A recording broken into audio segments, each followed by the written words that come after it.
if you're running a business, what you're always trying to figure out is how do I win in business? And at the end of the day, winning is just being able to open your doors tomorrow and then doing that day after day after day after day.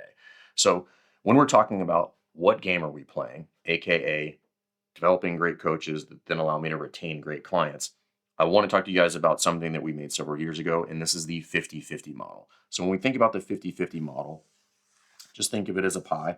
And on the left side of the pie over here, I've got sales, I've got marketing, and then I've got operations. The other side of the pie is your service. Now, what is your service? Your service is what your coaches do between 0 and 60 when people step onto the floor. That's backed up by client retention practices, how you interact with clients, not only when they're on the floor, but when they're off the floor, when they're at home, because we know that we've only got them 1 out of the 24 hours of the day. And I love this model because it really emphasizes how important making great coaches is inside of your success. So I want to give you guys another example. So if we think about this in the context of restaurants, no matter how good the waitstaff is, if the food is really poor, you're not going to go back to that restaurant, right? And if the food is really good, but the waitstaff is really poor, you're only going to go to that business for so long. So there was a restaurant here in Virginia Beach that we went to for years. It's closed down now, so I can say the name of it, but it was called Lubo. So they had a great wine selection. The food was really good, and we would go there all the time.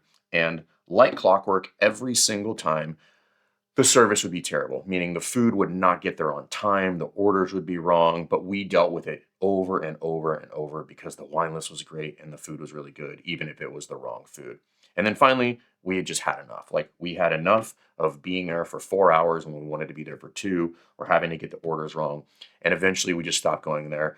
And then that restaurant closed, and it didn't have to close. It didn't have to close because they had all of the opportunities to be a great restaurant. They just couldn't get the service right.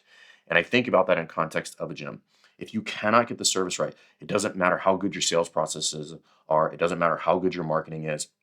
And it doesn't matter how streamlined your operations are. At some point, people are not going to want to be on the floor with your coaches training every day. And this is where this is a truth teller. When you are not really good at coaching CrossFit, it is going to be the death of you. And this is why we harp so much on being a developer of great coaches. We get asked questions all the time, like, hey, how do I find good coaches? And to my answer is, like, you do not find them. If in fact you could find one, you probably couldn't afford to pay that great coach what they're worth to come work for you anyway. You have to shift that mindset and get into the business of making great coaches. And this is something that we pride ourselves with at CrossFit Rife. And this is something we try to help affiliate owners with all the time, is like, your job is to create great coaches and to have a train of great coaches, meaning like I can take somebody from nothing to really good in a certain amount of time. Now, if you've been doing this a little bit longer, you can do it a little bit faster, right? But at some point, you have to make that shift away from, hey, I'm here to train athletes, to say, I'm here to train coaches who then train the athletes.